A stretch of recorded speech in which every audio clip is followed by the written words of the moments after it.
Class is now in session. I'm Professor Hockey, and today we'll be discussing my San Jose Sharks rookie face-off tournament preview. It is in just 3 days from now, and to me, it really marks the beginning of the 25-26 season. We managed to get through yet another 5-month off season that unfortunately us Sharks fans have become accustomed to, and while the NHL regular season is still about a month away, and this is a far cry from that, it is still the feeling that hockey is once again back for another year. Now, in previous seasons, 4, 5, 6 years ago, the Rookie Face-Off Tournament has been a fun event from a Sharks perspective, but not exactly the most interesting because they've only really had a small handful of players who actually had NHL aspirations. But these days, now that the Sharks have one of the best, if not the best prospect pool in the entire league, there are a ton of players to be keeping an eye on, to the point where I can't even mention them all in just this one video, as it would go on and on and on. And the most notable absences definitely are both Michael Misa and Sam Dickinson. And the reason why I won't be talking about those two players in this video is because both of them are NHL bound. They will likely be starting the year with the Sharks, and while they might not remain there full time, their moment in the spotlight will come at a later point in a later video. Instead, I wanted to focus on the players who will likely be heading back to the AHL or even back to juniors and might not be talked about as much. That is, however, with one particular exception, and that at the top of this list is Colin Graf. And that's not because I really wanted to talk about what Colin Graf can do over the course of this Rookie Face-Off tournament, but instead to ask the question of why he is even here in the first place. Because it is not just me who calls this a Rookie Face-Off tournament. The Sharks refer to it as such as well in all of their marketing and all of their posts and everything. And it is quite notable to say that Colin Graf is not an NHL rookie. He played over 25 games this past season. He will not be eligible for the Calder Trophy next year. And so why he's here is definitely a massive question mark.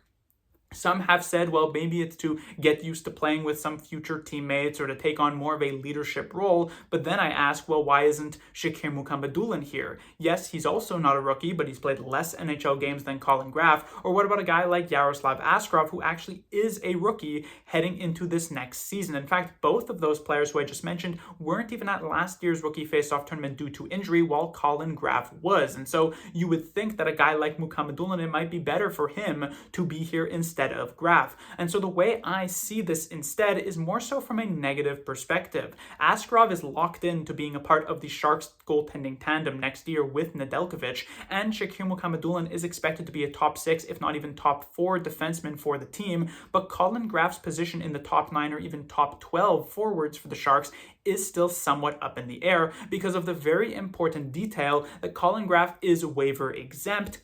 And there are players on the Sharks roster like Goodrow, Reeves, Grunstrom, and Dellandrea who would have to pass through the waiver wires. And there was a history with Mike Grier on the Sharks as their general manager where he has refrained from putting certain players onto waivers despite the incredibly small chance that they would actually get picked up by a different team, and instead preferring to send down promising young talent because they don't have to pass through that waiver wire. And I am simply just hopeful that this doesn't occur here with Colin Graf. And while this appearance at this Rookie Face-Off tournament doesn't confirm that he's going to be sent down, it certainly raises the chances of it occurring because it sends the message that he now has to prove himself. And I thought he had already proved himself this past season. He started the year at the Rookie Face-Off tournament, as I said, worked his way through the Barracuda in the AHL, and found himself on that NHL roster where we saw him improve from an offensive perspective, showcase a good amount of defensive responsibility, showcase some solid penalty killing, in fact, some of the best amongst forwards on the Sharks roster, and generally earning the trust of the Sharks coaching staff, getting some pretty significant ice time over the final stretch of the season. So the fact that he is right back where he started last year, it just doesn't make much sense to me. And so I'm not going to be watching out for his performance necessarily, but instead I'll be looking forward to seeing if he can actually find his way onto the roster. He certainly deserves it, and the Sharks are in no business to be having a young player have to go back to the drawing board just to reward other random fourth-line replacement level players. Moving on, however, to the actual performances I am interested in seeing, we have Quinton Musty as the next player to talk about. He faced a good amount of adversity this past season. Now, some of it was not in his control. The NHL-CHL agreement still remains extremely restrictive, and so there was no middle ground for him to play in. To go to the San Jose Barracuda, he either had to be in the NHL with the Sharks or to head back to juniors. And then we also saw a pretty significant injury occur at around the halfway mark of the season that kept him out for a while. But there was also some adversity that he kind of self-created. The fact that he sat out a bunch of games at the beginning of the season trying to request a trade out of Sudbury, and the fact that he didn't really make many strides in his game as a whole. In his D+1, we already saw him dominate the OHL offensively. We knew he was capable of that. You wanted to see some improvements in other areas of his game, and yet his D+2 featured more of the same things, just dominance offensively, but lacking in these other areas. And so for Quinton Musty, going into this next season, it's about kind of getting back into the Sharks' good graces, because amongst many Sharks fans, he has tumbled a little bit down the Sharks prospect depth charts, and I imagine the Sharks top brass feels the same way, as well as on the outside looking in from many other public scouts. Musty has completely fallen off in terms of a lot of these prospect type of conversations. The good news, however, is that the most recent performance at an actual high level that we have seen from Quinton Musty was the one playoff game that he did get with the San Jose Barracuda, Game 2 against the Colorado Eagles, the only game that the Barracuda actually won in that series. And Musty definitely was one of the Barracuda's better players and showed a decent amount of promise. And so there is some excitement heading into this next year that he could take on a pretty big role for the Barracuda, but it remains to be seen whether or not that can be a consistent thing, because one of the big question marks with Quinton Musty is that consistency.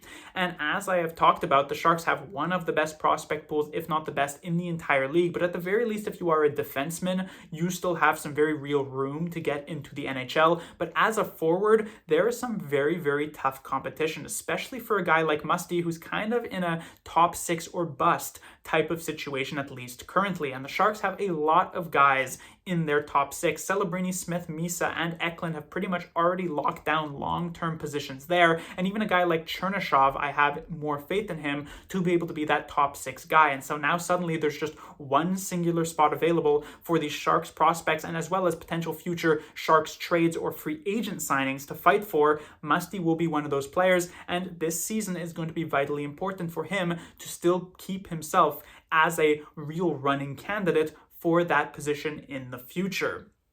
And in the San Jose Barracuda roster for this next season, there's going to be a lot of competition for top spots there as well, for top power play units. It's not just him and Chernyshov, but you have Haltonen, you have Lund and Regenda and Giles and Cardwell, a lot of different players who bring a lot of different skills to the table, and Musty needs to try and float to the top there. And so it starts with this rookie face-off tournament appearance. This is his third one with the San Jose Sharks, and so it is not just about doing pretty good, it's about being one of the best players here. To be in those same conversations with players like Misa or like Sam Dickinson, Musty needs to be a part of that, and for him to really assert himself in this season, because again, last year was definitely a bit of a step back for him. Next player to talk about is Igor Chernyshov, who also faced some pretty significant adversity this past season, all of which was just due to an injury that kept him out for a large percentage of the season, only returning to play in very late January. Now, the good news for Chernyshov is that he would be joining the Saginaw Spirits, which not only featured future and now current San Jose Sharks draft pick Michael Misa, but also Zane Parik, who was one of the best defensemen in the CHL this past season. And so offense was not difficult to come by for Chernyshov, who was just putting up points like nobody's business in the OHL. At a point was at 3 points per game with Saginaw, just absolutely crazy numbers. So dominance at that OHL level. But what was even more exciting to see was that at the end of that season, when he made the jump to the AHL, in an extremely small sample size, of course, he still continued to show a lot of promise. Like Musty, he also played a single playoff game for the San Jose Barracuda. In fact, their last one of the season, Game 4, which they would end up losing, which lost them that entire series. But it was far from Chernyshov's fault. In fact, he was one of the Barracuda's best players in that game, scoring their only goal. And so that combined with the fact that he had some previous professional experience, having played some of his draft year in the KHL, it made me believe that Chernyshov was actually having a real shot of making it to the NHL roster this season. Now, after the Sharks made a bunch of signings, Skinner and Kurashev and Gaudette, and likely Misa starting in the NHL this year, that became a lot less likely, and instead Chernyshov will likely see him more of a Barracuda player this season.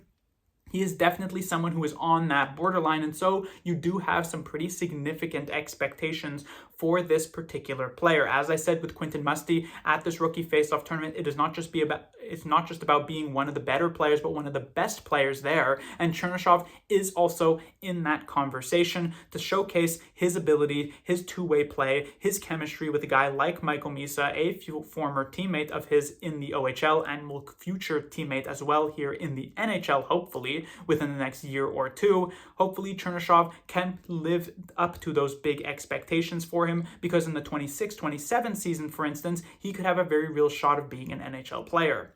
The next player on this list is Luca Cagnoni. Now, if we go back to this time last season, leading up into the rookie face-off tournament, there weren't necessarily a ton of expectations onto Cagnoni. He was coming off of an incredibly productive season in the WHL, and because of his age and his size, it was expected that he would return to the Western Hockey League during the 24-25 year. But it was the rookie face-off tournament where he began to really separate himself from the rest of the Sharks prospects, showcasing an incredible performance that then carried through into a very good preseason that earned him a spot with the San Jose Barracuda instead of having to go back to juniors. And then he proceeded with an incredibly productive AHL season where he put up some very big numbers, over 50 points, was very solid for them on a power play position, needed a little bit of work 5-on-5, but certainly got better as the season wore on. And now we are in this position for Cagnoni, where he is viewed as one of the better prospects that the San Jose Sharks have, one of the best defensive prospects that they have as well. And while he doesn't have much of a chance of making it to the NHL this season, where there's like 9 players above him on the depth charts, this is still an incredibly important year for him as a player. It is about trying to not just be that power play specialist guy, but actually move into being an all-around number 1 top pairing defenseman for the San Jose Barracuda. We saw him kind of take on this type of role in the playoffs for the Barracuda this past season. I still recall that game against the Ontario Reign where he had to leave briefly with an injury, and for the few minutes that he was out, the Barracuda looked completely lost, but then once he actually returned to play, they suddenly found their game again. It showed the importance of Cagnoni to that roster. But as we move into this next season, as I said, he doesn't have much of a chance, but in 26-27, on the other hand, the Sharks are losing a ton of defensemen. They only have 2 players actually signed past this year. That is Orlov and Dickinson. Now, they'll probably re-sign Shakir Mukhamadulla, and that is a 3rd player, but everybody else, Ferraro, Liljegren, Deharnay, Klingberg, Leddy, all of those players could be heading out and not returning to the Sharks for the following year. And so what Cagnoni really needs to be doing this season is proving to Mike Grier that he deserves a very real shot and space being open for him for the Sharks in 26-27, because Mike Grier is going to be very quick to fill up that spot with a proven veteran type unless Cagnoni can show that he's definitely due to be playing in the NHL at that point. So he'll likely get chances at the end of this year, in March and April, like happened this past season. He'll get a few games, and hopefully we can see some promise there, and then that can lead into him actually being a full-time NHLer in 26-27. But again, it starts with this season, and hopefully we can see some strong play from him over this rookie face-off tournament.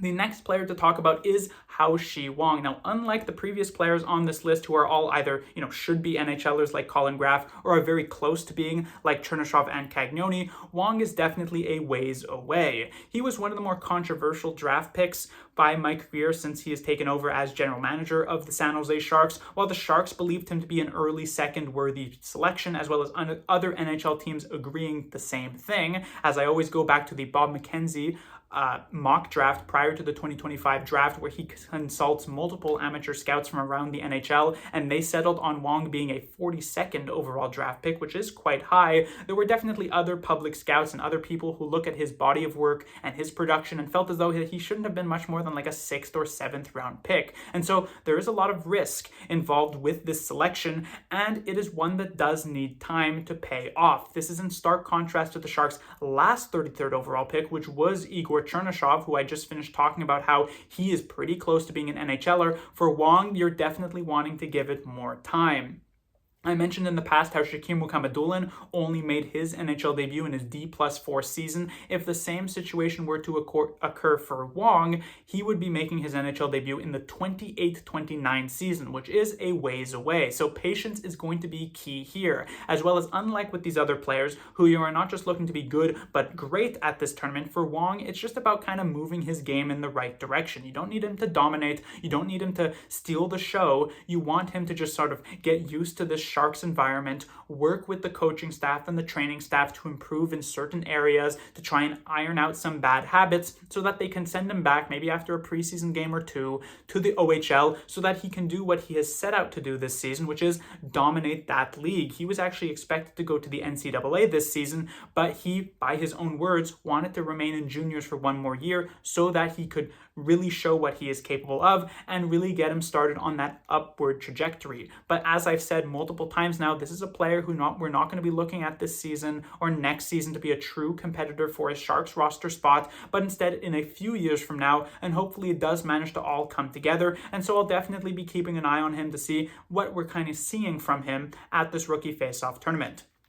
Now, the next two players on this list, maybe not two guys that really usually steal headlines, but I wanted to focus on some of the maybe lesser, lower tier prospects that the Sharks do have. And so guys like Lund and Halttunen, not maybe going to get as much focus in this video as they perhaps deserve. So the next player on this list I have as Matias Havelid. He was a second-round pick back in 2022, one of the picks acquired from the Arizona Coyotes when the Sharks decided to, very controversially so, move down from the 11th overall selection. Havelid is a player who has spent the last few seasons overseas playing in Sweden within that pipeline, and he's had a good amount of success in the Allsvenskan, which is their Tier 2 league, but when playing in the SHL, things haven't gone quite as smoothly, which now in his D+3 is a little bit worrying, but hopefully the idea here is that making this jump to North America to play in the NHL with the San Jose Barracuda will do him some good. And like I mentioned when talking about Musty, the good news for Havelid is that not only is he a defenseman where there is significantly less competition, but he is a right-handed defenseman as well. And so there aren't a ton of players who he's going to have to leapfrog for a potential NHL roster spot. Right now you look at Jack Thompson, but he might not even be with the Sharks in like a month's time. And then there's a guy like Eric Polkamp, who does show a good amount of promise, but that's just one player. Havelid doesn't exactly have tons of competition in this area. And so if he can play pretty well, that will go a long way to actually sort of maybe trying to get a potential NHL spot. Probably not, or definitely not this year, probably not even the year after that, but maybe in a couple of years, we could see what happens. Now, the very good news as well for Havelid is that on this year's San Jose Barracuda team, there aren't a ton of veteran players who are going to be taking positions above him on that defensive depth chart. As such, as long as he plays pretty well, he should be a top 6 defenseman, and if he can actually do rather well, he could even be a top 4 defenseman, maybe even like a second power play unit type of guy, since we know he is supposed to be more of that offensive defenseman leaning player. And so he is definitely someone to also keep an eye on moving into this next season, and at this rookie faceoff tournament, he could be a little bit of a dark horse in these two games. Moving on to the final player on this list, we have a goaltender here with Matt Davis. Now, he's a very interesting inclusion here because he was a college free agent signing at the end of his senior year with Denver University, and I was expected that he was going to end up being like a third-string goaltender for this next year. He would be behind Carrier and Romanov, who would make up that tandem for the San Jose Barracuda, but very much a surprise, the Sharks decided to not give Romanov a qualifying offer. I believe now he has gone on to sign like a tryout with the New Jersey Devils, which left a spot open, and to me, that was a pretty clear sort of endorsement of Matt Davis being that second-tier goaltender there with the San Jose Barracuda. Now, the Sharks would end up signing another goalie, Skarek, who has played in the AHL. He was the, I believe, starter, or at least part of the tandem for the Bridgeport Sound Tigers this past season. A very bad team, but maybe not wanting to put as much blame onto the goaltender for that. However, the fact that they were willing to get rid of Romanov, I don't think that they were particularly targeting Skarek as a key signing for them. And so what that indicates to me is that they still probably expect Davis to be more so of that top 2 guy, and Skarek is just that fill-in just in case things don't do too well. And so that does show a good amount of faith into this particular player, and I'll be very interested to see how he looks at this rookie faceoff tournament. Now, it is important to note that the Sharks have brought 3 goaltenders to this, Davis with Ravensburgen and Kirsch, but unlike in previous seasons, for whatever reason, the Sharks are only actually playing 2 games this time around, and so you cannot have a situation where each goaltender gets 1 full game for themselves, and I imagine the Sharks will want all 3 to see some action, and so likely will need 2 goaltenders to split a game, but I wouldn't be surprised if those 2 goaltenders who end up splitting are Kirsch and Ravensburgen, because these are 2 players that are still a good ways away from actually being even competitive for like an AHL roster spot, never mind an NHL roster spot, compared to Matt Davis,